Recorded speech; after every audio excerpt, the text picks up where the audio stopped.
السلام علیکم. اعوذ باللہ من الشیطان الرجیم. بسم اللہ الرحمن الرحیم. 24 فروری سن 2023 جمعے کی صبح. السلام علیکم. روحی عبید علی، سینٹر فار کارڈی سائنسز. اور آج کی گفتگو جو ہے وہ ہے ایک پاپولر موضوع ڈرگ امپیورٹی کے اوپر. امپیورٹی کے اندر NDMA بھرپور ریکالز وہ کس شکل پر ہے دنیا بھر میں، اس پر بات کر لیتے ہیں. تو سب سے پہلے میڈم یہ آپ ہی بتائیے اس موضوع کے اوپر آپ کیا کہنے جا رہی ہیں؟ دیکھیے، امپیورٹی ہے یہ ڈرگس میں NDMA N نائٹروسو ڈائمیتھائل امین، اور یہ 2019 میں اس کے ریکارڈز اس کی وجہ سے شروع ہوئے اور کینسر کے خطرے کے پیش نظر یہ ریکارڈز کیے گئے. درجنوں پروڈکٹس اور کئی کمپنیاں دنیا بھر میں ان کے ریکارڈز ہوئے ہیں اس کے، جس میں خطرہ تھا اس بات کا کہ وہ کینسر پیدا کرنے کے باعث بن سکتی ہے. جس میں ایک ولسارٹن بلڈ پریشر کی دوا ہے، اس کا بھی ریکال ہوا.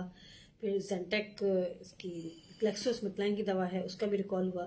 تو اس کو اور تفصیل سے بس اب بات کرتے ہیں. دیکھیے، یہ ریکال کا مطلب ہے کہ مارکیٹ سے دوا اٹھائی گئی، اور یہ ایک پینڈیمک سمجھ لیجیے یا عالمگیر ریکال کہ پوری دنیا میں یہ ریکال ہوا. 2019 سے شروع ہونے والا ریکال آج تک جاری ہے.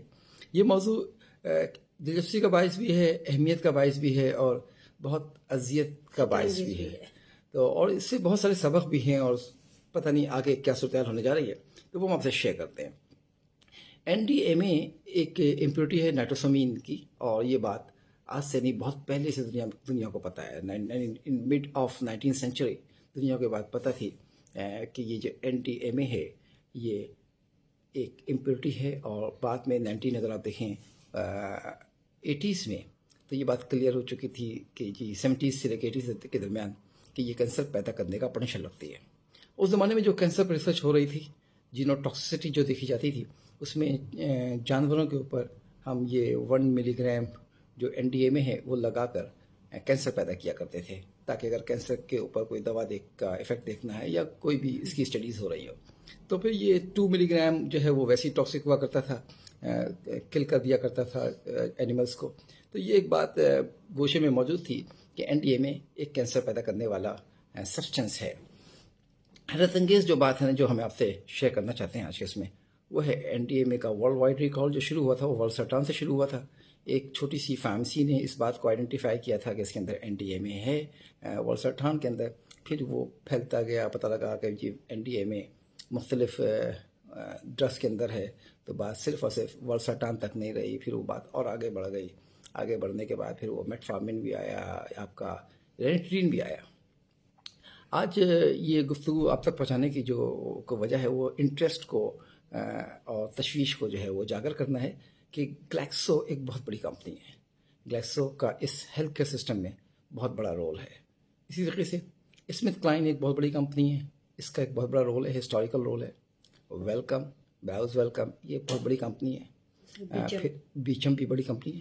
اچھا، اگر آپ دیکھیں گے تو ان کمپنیز کا جو اوریجن ہے وہ یورپ ہے، یا اگر آپ خاص پہ چلے جائیں تو کہیں نہ کہیں سے تعلق ان کا جو ہے لندن سے ملتا ہے، اور برطانوی اس سے. اس کمپنی میں بہت سارے نوبل لاریٹ بھی رہے.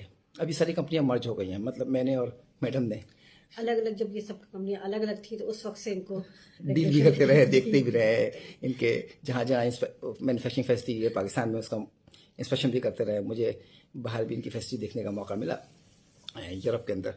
تو یہ جو ہے گلیکسو اسمتھ کلائن، اس کا بہت بڑا رول ہے. اس کے اندر بہت سارے نوبل لاریٹ کام کر رہے ہیں، دنیا کو بہت ساری بیماریوں سے ویکسین میں حیرت انگیز جو ہے انہوں نے وہ کامیابی سے صحت کو کامیابی سے دوچار کیا، اور خود بھی ایک کامیاب کمپنی کے طور پر سامنے آئے. اب یہ چاروں کمپنیاں جو ہیں وہ ساتھ ساتھ مرج ہو چکی ہیں. تو گلیکسو 1947 پاکستان بننے کے ساتھ یہ اسٹیبلش ہوئی تھی کمپنی دنیا بھر میں، اور 81 کے اندر انہوں نے اپنا نارتھ کیرولینا میں پلانٹ لگایا تھا گلیکسو کا. اس میں زینٹیک بنانے کے لیے انہوں نے پلانٹ لگایا تھا.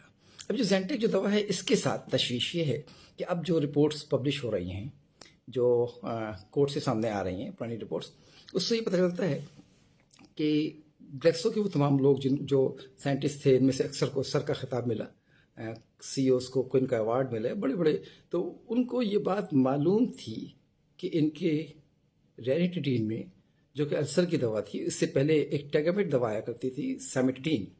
تو اس وقت وہ ٹیگامیٹ جو اسمتھ کلائن بیچم کی ہوا کرتی تھی، اور اسمتھ کلائن کی ہوتی تھی، اور Smith Kline was not the اس وقت مرجر نہیں تھا.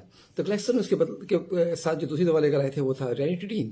ابھی جو رینیٹیڈین تھی اس کے بارے میں کئی حیرت انگیز بات ریویلز ہوئی ہیں. تفصیل سے کبھی اس پر موضوع پہ وہی بات کریں گے.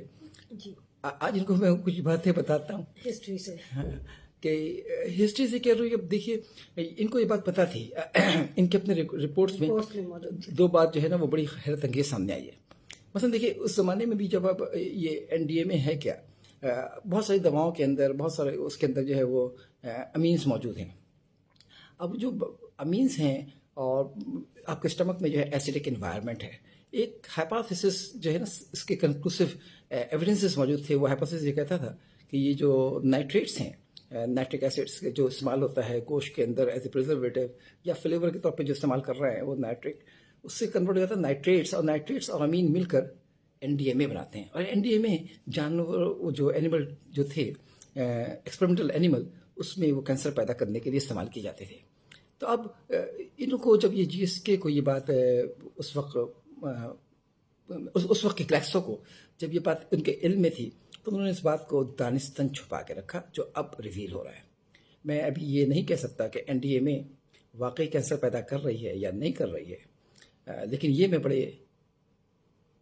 یقین سے کہہ سکتا ہوں کہ کینسر پیدا کرنے کے لیے موافق حالات ضرور مہیا کرنے کی باعث بن سکتی ہے. گلیکسو نے ٹوٹل جو اپنا وہ تھا زینٹیک، جب ان کو پتہ لگا کہ پرولونگ یوز کرنے کے بعد وہ اسٹمک کے اندر این ڈی ایم اے بنوا سکتی ہے، تو انہوں نے اس بات کو امپورٹنس نہیں دی، بلکہ آرگومنٹ یہ کیا کہ ہم تو بہت پرولونگ استعمال کے لیے ہے نہیں، یہ کبھی کبھی استعمال کرنے کے لیے ایس او ایس، جبکہ آپ دیکھتے ہیں پریکٹیکلی لوگ مہینوں کے سالوں کھا رہے ہوتے ہیں، اور بعض لوگ تو ڈیکیڈ سے بھی کھاتے رہے. تو جو سائنٹسٹ تھے زمانے کے، انہوں نے کنکلوڈ کیا تھا کہ پہلی بار میں چلو کوئی بات نہیں ہے کہ باڈی میں وہ بن گیا این ڈی ایم اے، لیکن اگر مستقل آپ لیتے رہیں گے تو حالات، اب کیونکہ آپ گوشت بھی کھا رہے ہیں، اب گوشت میں نائٹریٹس موجود ہیں، ادھر آپ نے امینز لے لیا ہے، دونوں مل کے تو این ڈی ایم اے بنائے گا. پھر ان کے اپنے ڈاکومنٹ میں بات موجود ہے کہ یہ جو دوا تھی رینیٹیڈین، جس کو ہم زینٹیک کے نام سے جانتے ہیں، رینیٹیڈین جو ہے وہ ہیٹ سینسیٹیو تھی، یہ مائسچر سینسیٹیو تھی. اب جب سینسیٹیو تھی، مطلب ہے کہ اس کی وجہ سے یہ ٹوٹ پھوٹ ہوتی تھی، لیکن ٹوٹ پھوٹ ہو کر رینیٹیڈین پہ کے اثر سے زیادہ امپورٹنٹ جو بات تھی وہ یہ تھی کہ اس میں این ڈی ایم اے کا جو لیول ہے وہ بڑھ جاتا تھا. یہ باتیں ریکارڈز ریویل کر رہا ہے، اور یہ ریکارڈ جو ریویل کر رہا ہے یہ اخبارات کے اندر شائع ہو رہی ہیں. بلومبرگ نے رپورٹ پبلش کی ہے، تو ہم اس رپورٹس کو پر گفتگو کر رہے ہیں، اور اس میں انہوں نے شامل کیے ہیں ان ڈاکومنٹس کے جو موجود تھے کہ وہ گلیکسو ہری میں تھی کہ فٹافٹ ڈرگ بنائی جائے، اور اس بات کو اس نے کبھی بھی اسٹڈی کرنے کی کوشش نہیں کی کہ این ڈی ایم اے اگر مستقل استعمال کیا جائے گا زینٹیک تو اس پہ کیا اثرات ہوگا. تو یہ اب یہ سب باتیں عدالتوں میں آ رہی ہیں، پہلے بھی عدالتوں میں گئی تھیں، کچھ عدالتوں نے ان باتوں کو اہمیت نہیں دی تھی، لیکن بہرحال موضوع بڑا امپورٹنٹ ہے. اور میرے لیے جو کنسرن ہے اس موضوع پر کہ پتہ نہیں پیچھے اور کیا کیا کچھ ہوا ہے، کیا کیا ہم نے چھپایا ہے، فیکٹس چھپائے ہیں، وہ فیکٹس ریویل ہوتے جا رہے ہیں. اور اب آپ سوچیں کہ اگر یہ ڈیلیبریٹ چھپایا گیا ہے تو یہ کرمنل ہے، یہ اگنورنس ہے، یہ نیگلیجنس ہے، یہ کیا ہے، کون ذمہ دار ہوگا اس کا. دیکھتے ہیں سائنس اور انویسٹیگیشن کیا روپ دھارتی ہیں آنے والے دنوں میں. اللہ تعالیٰ ہم سب کا حامی و ناصر ہو. اللہ حافظ. آپ نے کوئی بات اس میں کنکلوڈ کر دی؟ میں نے ساری بات کی آج. جی آپ نے ساری بات کی، بس یہ ہے کہ بڑا فکر انگیز ہے یہ بات کہ تقریباً نصف صدی کے بعد یہ سب باتیں ریویل ہو رہی ہیں، اور انسانی صحت سے بڑی سے مقدم کوئی چیز نہیں ہوتی. اس کو اگر ایسی کوئی بات تھی تو یہ پہلے سامنے آنی چاہیے تھی، اور انسانی جان کو سامنے مقدم رکھتے ہوئے اس کو ٹیکل کرنا چاہیے تھا. جی میرا بھی آخری جملہ یہ ہوگا، کسی سگنل کو جانے مت دیں، زمینی حقائق پر اہمیت دیں. ہر بات کے کوئی بھی کہہ رہا ہے اب بلائنڈلی آگے نہ بڑھیں، اس کو سمجھیں، سنیں، real time evidence, real experience, اس کو اہمیت دیں. آپ بھی آنکھیں کھلی رکھیں، دیکھیں پاکستان نے تو کچھ بھی کینچ نہیں کیا اس معاملے میں. خیر جی، بہت شکریہ. السلام علیکم. اللہ حافظ.